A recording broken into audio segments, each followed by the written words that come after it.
오늘의 정치권 이슈, 조청래 전 여의도 연구원 부원장, 김진욱 전 더불어민주당 대변인 두 분과 함께하겠습니다. 어서 오십시오.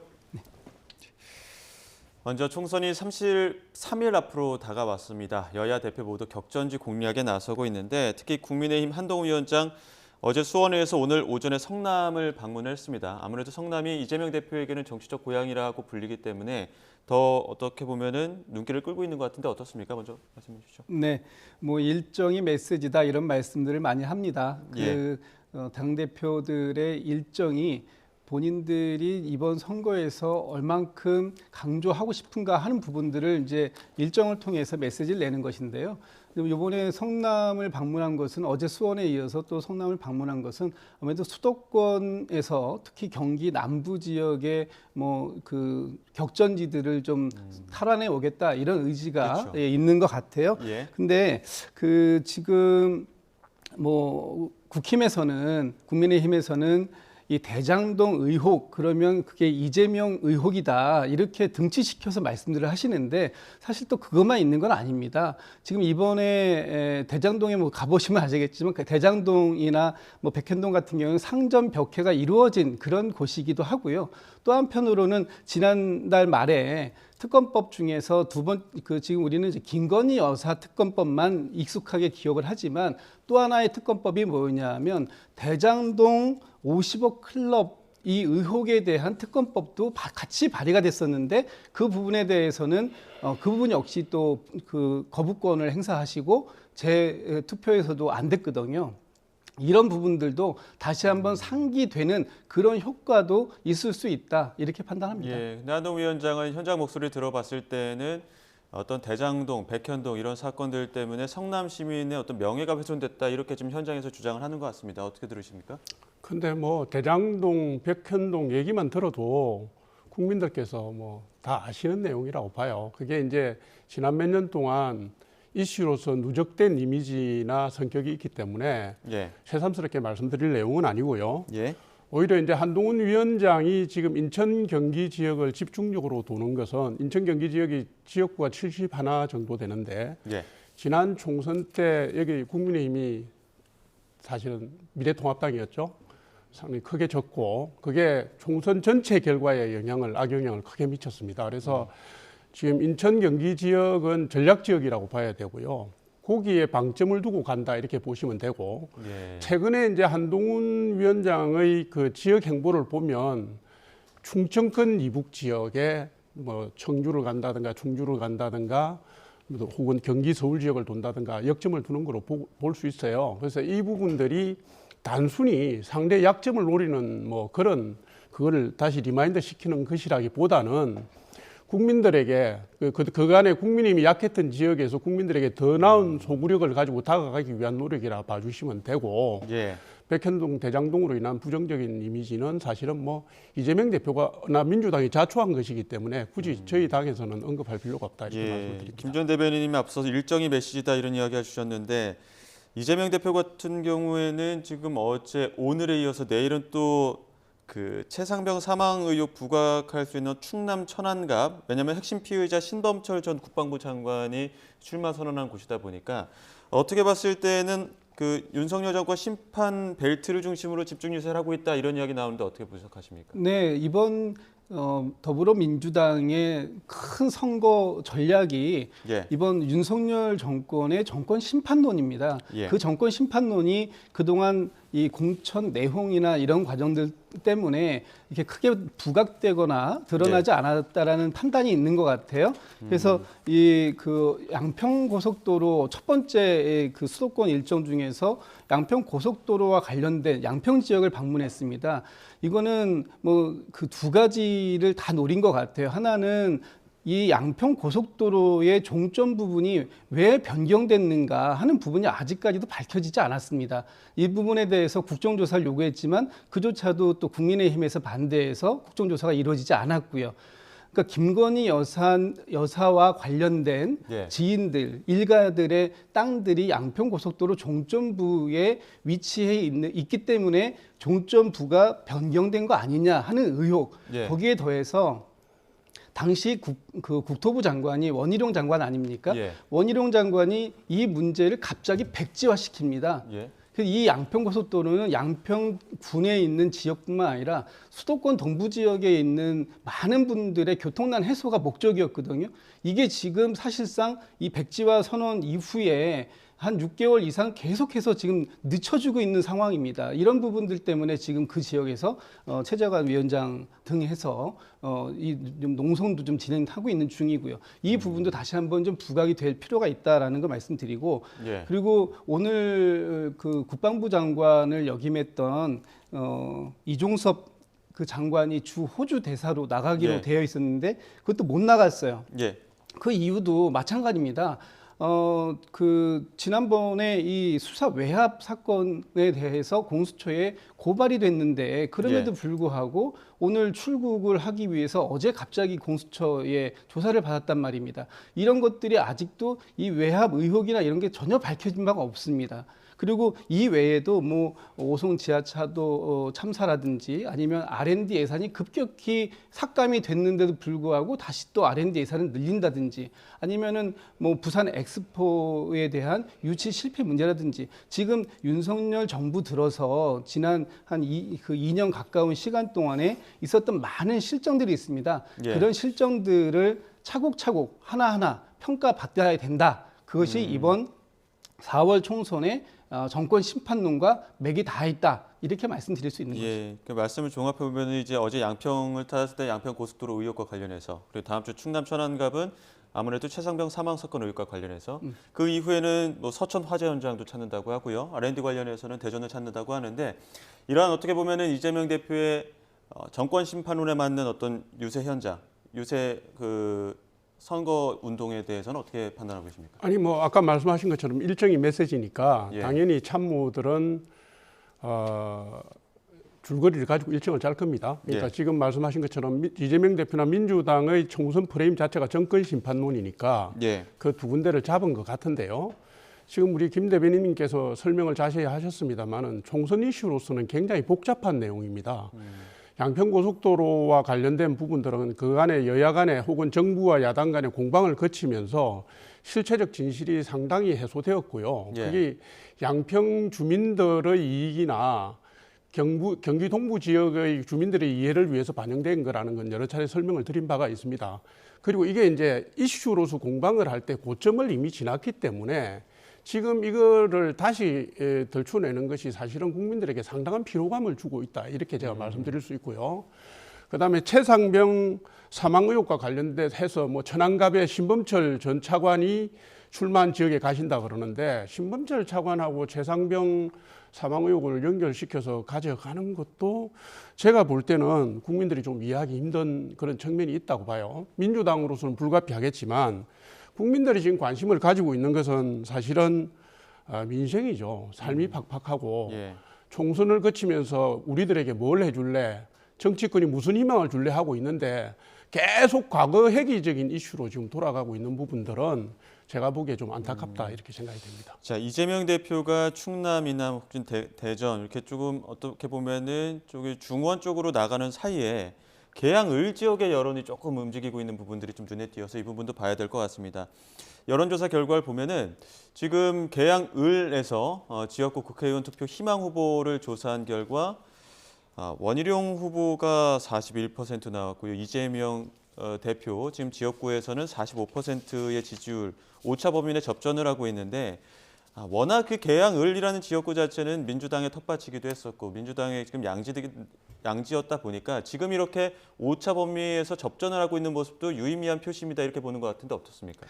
글쎄 뭐그 지금 선거 기간이 아직은 본격적인 선거 기간이 시작되지 않았기 때문에 예. 지금 나오는 것들은 어떻게 보면 인지도적인 측면의 그 역할이 좀 크다라고 보여지고요. 예. 사실 이재명 대표나 원희룡 그 후보 같은 경우에는 인지도는 사실 굉장히 높은 분들입니다. 그래서 지금 이 정도 나오는 건 이미 이 두 분이 이 계양을 지역에 출마하는 걸 이제 우리가 알겠다 이런 정도가 이제 확인이 되는 것이고 또 하나는 지난 한 2, 3주간 민주당 아시는 것처럼 민주당에 대한 일방적인 그 논란들이 많이 있었습니다. 공천 문제 관련해서. 예. 그것들이 마치 그 이재명 대표와 친한 사람들은 공천이 되고 그렇지 않은 사람들은 공천에서 배제되는 이런 논란들이 좀 많이 이제 언론에 노출이 되다 보니까 사실 그런 부분들도 이 부분에는 일부 작용은 됐다고 보여집니다. 예. 그러나 사실 이제 지금부터가 중요한 순간들이거든요. 이제 공천들이 이제 대충 이번 주, 다음 주 초까지 해서 마무리가 되고 나면 본격적인 지역 행보 또 저희들이 정책들을 많이 내놓고 있습니다. 예. 그런 내용들이 이 계양 지역에 특히 민주당의 텃밭지였던 이 계양 지역에도 많이 영향을 좀 줄 것 같고요. 그 이후의 상황들에 따라서 이 그 지지율의 등락은 조금은 있을 수 있지만 여전히 중요한 것은 이 그 리딩하는 그런 구조는 현재까지 계속 지속되고 있다. 그 판세는 크게 변하지 않고 있다. 이렇게 예. 말씀드리겠습니다. 이제 공천이 마무리 수순에 들어가면서 본격적인 선거 운동이 시작되면 어느 정도 다시 또 격차가 벌어질 수 있다. 이런 말씀이신데 아무래도 전국구 선거 운동과 지역구 선거 운동의 어떤 그래도 비율의 차이라고 해야 될까요? 대비되는 게 있을 것 같아서 이런 부분을 좀 우려하는 것 같거든요. 지금 뭐 그 계양을은 뭐 국민의힘에서는 험지인 건 맞죠. 예. 지난 2020년 이후에 8번 국회의원 선거가 있었는데요. 한 번을 제외하고는 민주당이 다 7번 다 이겼습니다. 그러니까 민주당 강세 지역인 것은 맞는데 지난 재보궐선거 때 이재명 대표 당선될 때 아마 제 기억으로는 그때 이재명 대표가 11% 정도 더 얻었어요. 10%인가 11%인가. 근데 지금 여론조사를 보면 오차 범위 내로 좁혀졌잖아요. 예. 그러니까 지역에서 그 선거에 대한 집중도가 매우 높아지고 있고 예. 그다음에 지역의 현안 문제, 현안 이슈를 해결하는 능력에 대해서도 어쨌든 이재명 대표가 야당 대표이긴 하지만 원희룡 후보 같은 경우는 국토부 장관도 지냈고 그리고 여권의 핵심 인사니까 그런 데 대한 기대심도 반영이 된 것 같습니다. 그래서 수도권은 바람이나 이슈의 흐름에 따라서 왔다 갔다 할 수 있으니까 지금 제가 볼 때는 시간이 갈수록 더 박빙으로 갈 수가 있고요. 예. 특히 지금 민주당 출신들 중에 호남 기반의 의원들이 탈당을 하고 있지 않습니까? 예. 그분들의 그 행보가 수도권에 미치는 영향, 그다음에 호남 기반 표의 잠식 여부에 따라서 이 격차는 초박빙으로도 갈 수 있고 승부를 예측하기 힘든 상황으로 갈 수 있다. 저는 이렇게 봅니다. 예. 자, 선거 다가올수록 여야 공방전도 더 거세지고 있는데요. 한동훈 위원장 어제 민주당 비례정당 또 겨냥을 해서 4월 총선 이후에 국정원이 대공수사권을 회복하는 법률 개정안을 발의하게 될 것도 공약을 내세우기도 했습니다. 여기에 윤영덕 더불어민주연합 공동대표 인터뷰 내용까지 함께 듣고 다시 두 분 이야기 나눠가도록 하겠습니다.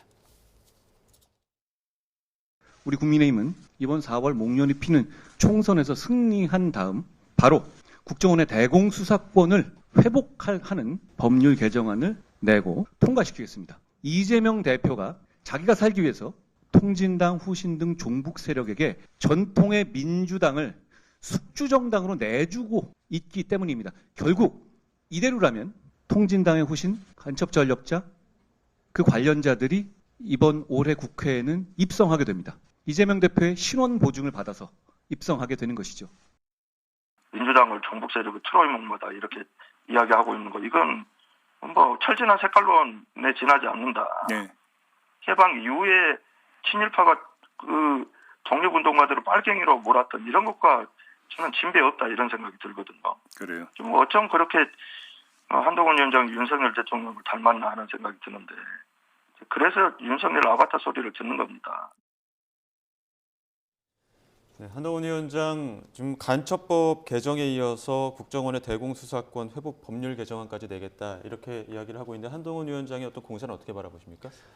지금 뭐 윤영덕 대표도 말씀을 하셨지만 사실 우리 한국 사회에서 이 그 종북 논란은 뭐 어제 오늘의 일이 아닙니다. 굉장히 오래된 일인데 한국 사회가 그렇다고 해가지고 지금 어느 정도의 위치에 와 있는지 좀 정확한 판단을 좀 해봐야 될 것 같습니다. 그리고 간첩법도 그렇고 이번 국정원 이 대공수사권도 그렇고 약간 좀 이 경광부회하는 측면이 있다.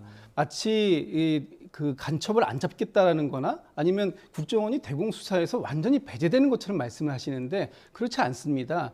지금 경찰 이게 뭐 어제 오늘 통과된 법이 아니고요. 3년 전에 통과돼서 3년 동안의 유예 기간을 거쳐서 지금 경찰에서 이 그 대공수사를 할 수 있는 충분한 인력과 그런 노하우들을 지금 준비해 왔고 아무 문제가 없다라는 것이 경찰의 논리입니다. 예. 그리고 국정원도 그러면 완전히 배제되느냐? 그렇지 않습니다. 국정원이 정보를 취합하고 수합한 것을 경찰과 협력 관계를 통해 가지고 더 안전한, 더 굳건한 이 안보 체계를 갖추게 하는데 아무런 이상이 없는 부분을 마치 민주당 때문에 이 한국 사회가 위험해지는 것처럼 이렇게 말씀하시는 건 매우 정략적이고 네. 또 이 지금 한국 사회의 분열을 촉발시킬 수 있는 좀 위험한 말씀이다. 지금 한국 사회가 과거 뭐 6.25를 치르고 난 직후에 그런 한국 사회가 아니지 않습니까?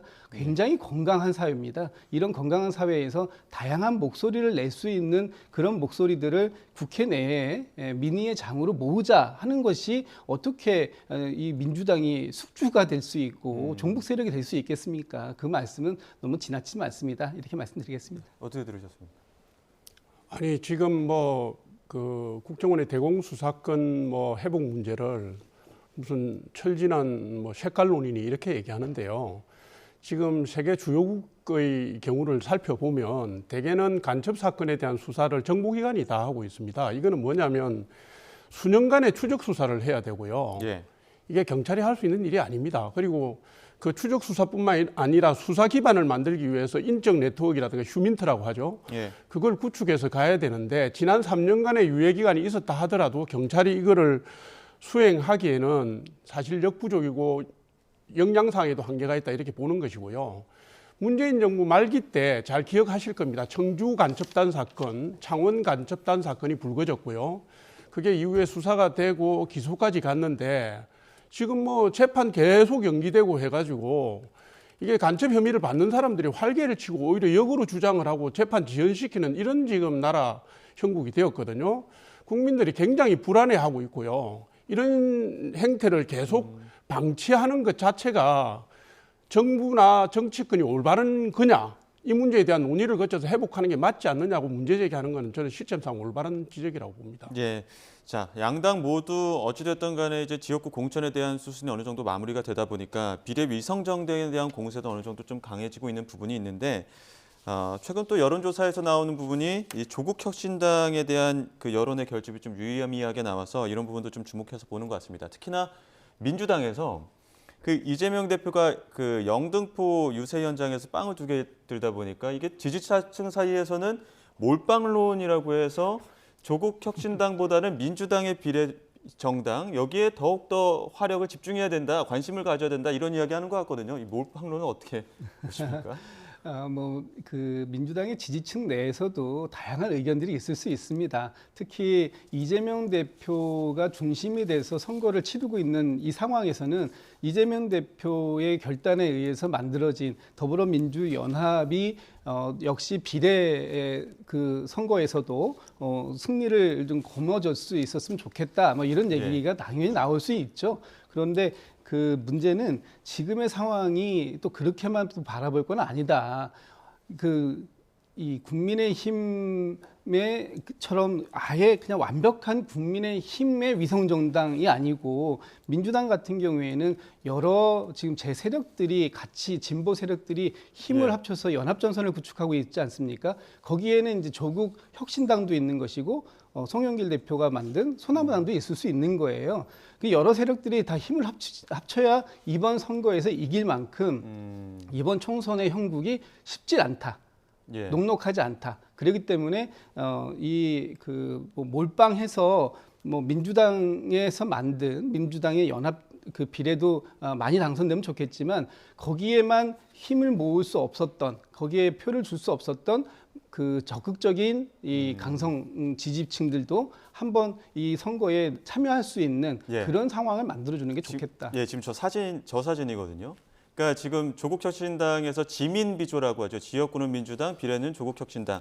이렇게 외치면서 조국혁신당에 대한 어떤 여론 결집이 좀 있다 보니까 지금 이러한 장면들, 양손에 빵을 들고 있는 모습이 이제 지지자들 사이에서 이거 확실한 시그널이다. 두 손 가득 몰빵 정치 천재다 이런 이야기까지 하면서 민주당의 모두 지역구도 비례도 밀어줘야 된다 이런 이야기 나오는 것 같은데 이런 현상 어떻게 보십니까? 뭐 이슈와 전략을 재미있게 표현한 거라고 봅니다. 저도 보면서 웃었는데요.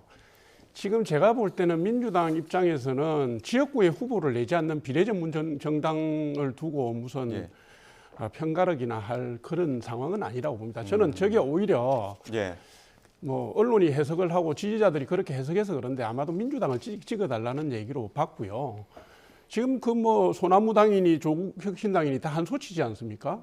예. 그리고 지금 그 조국혁신당의 약진이라는 게 지금 총선의 구도가 완전히 확정된 게 아니거든요. 예. 그러니까 공천이 끝나고 여야 간의 총선 구도가 좀 더 명확해지면 국민의힘 지지자, 민주당 지지자들의 선택이 좀 더 강화되기 때문에 조국 혁신당의 지금의 추세는 수그러들 거라고 저는 봅니다. 수그러들고 2020년 총선 때 민주당의 기생정당이었던 열린민주당이 3석 정도 가져갔지 않았습니까? 저는 뭐 조국 혁신당이 약진을 해도 거기서 크게 벗어나진 않을 거라고 보고요. 예. 지금 그런 상황이기 때문에 지금 민주당의 뭐 이재명 대표가 조국 혁신당을 겨냥해서 혹은 소나무당을 겨냥해서 빵을 들었다고 저는 생각지는 않습니다. 그 소나무당은 어떻게 되는 겁니까? 지금 송영길 전 대표 더불어민주연합 참여하고 싶다는 제안을 하면서 자필 편지를 공개하기도 했는데 아무래도 지역구에 대해서 좀 이재명 대표와는 인연이 있다 보니까 이재명 대표가 마냥 그 송영길 전 의원 전 대표의 이 제안을 그냥 가만히 있지는 않지 않을 것이냐 뭐 이런 분석도 나오는데 어떻게 보십니까? 지금 당에서는 아마 이 소나무당과의 연대에 대해서는 좀 부정적인 입장을 갖고 있는 것 같습니다. 왜냐하면 이미 이 제진보 세력들과의 연합이 끝나 있고 거기에 의석수 배분 문제라든지 순번 문제라든지 아주 구체적인 실무적 단계로 지금 넘어가 있는 상황이라서 이제 그 문이 닫힌 거 아니냐 이렇게 평가를 하는 것 같아요. 그런데 아직 저는 뭐 시간이 좀 급하긴 하지만 남아 있다 이렇게 보고요. 지금 소나무당을 만들었던 송영길 대표가 이 소나무당의 이름을 만들 때 검찰 독재 그 뭐 이렇게 그걸 막는 뭐 검찰 개혁당인가요? 이런 걸로 이제 시작을 했습니다. 그래서 지금 범진보 진영은 똑같은 목표를 가지고 있다. 검찰의 윤석열 정부의 검찰 독재 정권을 심판해야 되겠다라는 똑같은 목표를 가지고 있기 때문에 그런 제세력들은 다 한 자리에 모이는 것이 바람직해 보인다라는 평가를 하는 사람들도 있거든요. 그래서 이 부분은 조금 이번 주 정도는 지켜봐야 될 필요가 있을 것 같습니다. 예, 진짜 어제도 그렇고 가장 주목됐던 것이 이제 민주당 공천 부분이었었는데 어느 정도 마무리가 되는 모양새입니다. 또 근데 이 공천을 놓고 홍영표, 김영조 의원 등 현역 중진이 당을 떠나기도 했고 또 새로운 어떤 연합의 움직임도 보이고 있습니다. 이런 가운데 이재명 대표 혁신 공천이다, 공천 혁명이다 또 이렇게 이야기도 했거든요. 오늘 아침에 어떤 발언들이 나왔는지 추미애 전 장관과 박범계 의원 인터뷰 내용 듣고 다시 두 분 의견 나눠가도록 하겠습니다. 그런데 그것을 누가 평가를 했을까요? 당원들이 한 거죠. 그러니까 이재명 대표가 한 게 아니에요. 당원들이 여러 가지 의정활동이나 그간에 검찰 독재에 얼마나 맞서 싸웠는지 아니면 반대로 안주하고 책임 회피했는지 이런 걸 다 보시고 그들이 판단한 거죠. 비명학살이라는 그런 인공적인 어떤 진단으로 규정하기는 어렵다고 보고 그것은 역사적인 어떤 과정과 스토리가 있다고 생각합니다. 당원 조사하고 안심번호에 의한 일반 조사를 하는데 놀랍게도 양자의 흐름이 거의 일치합니다. 한 3-4% 정도의 차이가 있는 겁니다. 저는 민심과 당심이 일치한다고 봅니다. 네, 공천혁명이다라고 이야기는 했습니다만 박강원 의원의 어떤 지역구, 지금 이수정 후보가 뛰고 있다 보니까 지금 수원 지역 중심으로 해서 어느 정도 좀 판도가 좀 흔들리는 것 아니냐 이런 이야기도 나오고요. 또 홍영표 의원 같은 경우는 새로운 미래와의 어떤 협력을 이야기하다 보니까 그 부분에서도 또 어떻게 탈당파를 중심으로 한 어떤 좀 그 여론이 좀 바뀌는 것 아니냐 이런 이야기 나오는데 어떻게 바라보십니까? 일단 그 박광원 전 원내대표의 그 패배는 좀 아쉬운 부분이 있습니다. 예. 그렇지만 그 역시도 지금 당에서 만들어 놓은 이 공천 시스템에 의해서 당원과 또 민심의 이 비율에 의해서 결정된 것이기 때문에 박광원 전 원내대표도 그 부분에 대해서 수용한 것이거든요. 그래서 당에선 좀 일반 지지하시는 분들은 아쉬움은 좀 있겠지만 당에서의 이 시스템에 의해서 된 공천에 대해서는 승복하는 모습들을 보여주셨기 때문에 그것으로 매우 그 감사하다는 이 평가를 좀 하는 것 같고요. 예. 지금 수도권에서 3자 구도로 가는 것은 사실은 특히 뿌리가 같다라고 평가받는 곳에서의 3자 구도는 필패 구도다 이렇게 말씀들을 하십니다. 그리고 예. 지금 선거가 쉬운 선거가 아니기 때문에 아마 이제 뭐 지금 홍영표 의원이나 서른 의원께서 출마하시는 지역에 무소속이든 아니면 민주연대든 뭐 이런 식의 방식으로 가게 되면 그 지역 선거는 좀 어려움이 예상된다 이렇게 말씀드릴 것 같습니다. 예, 어떻게 바라보십니까? 이게 무슨 비명행산이 진명불편이 사천 논란 이런 게 지금 나오고 있기 때문에 아무리 시스템 공천이라고 강변하더라도 국민들께서는 알고 계실 거고요. 지금 제가 이번에 보니까 며칠 전에 경선에서 탈락한 비명계 6명 의원이 전체가 다 서울 경기 지역구고요. 그 지금까지 탈당한 의원이 10명인데 민주당에 그걸 제가 다 뒤져봤더니 서울 경기가 6, 대전 충남이 3, 울산이 하나더라고요. 그러니까 네. 이게 지금 수도권 지역은 3% 이내 격차로 선구가 갈리는 곳이 30군데가 넘는데 민주당이 이런 선택을 하는 것은 글쎄요, 보기에 따라서는 총선의 승리보다는 이재명 대표의 사당화, 방탄정당 완성으로 가고 있는 게 아닌가 싶습니다. 예, 마지막으로 짧게 두 분께 여쭙겠습니다. 아무래도 지금 이제 출구 전략이라고 해야 될까요? 아니면 반대의 모멘텀이라고 해야 될까요? 그런 부분에서 선대위원장 이야기가 나오고 있는데 민주당의 선대위원장 임종석 전 실장부터 이해찬 고문 혹은 또 이탄희 의원까지 이야기 나오고 있는데 어떻게 좀 흘러갈 거라고 보십니까?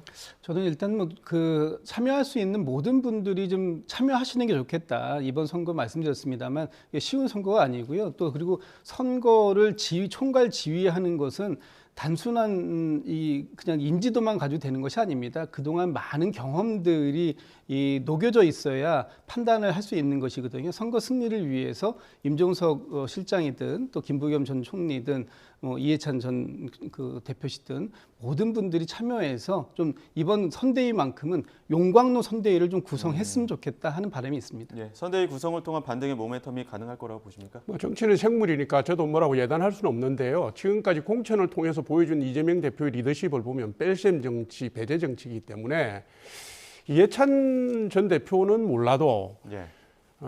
임종석 전 실장이나 이탄희 의원으로 가는 건 좀 무리가 아닐까요? 저는 그렇게 봅니다. 예, 알겠습니다. 여기까지 듣도록 하겠습니다. 지금까지 조청래 전 여의도 연구원 부원장, 김진욱 전 더불어민주당 대변인 두 분과 함께했습니다. 오늘 말씀 고맙습니다. 감사합니다.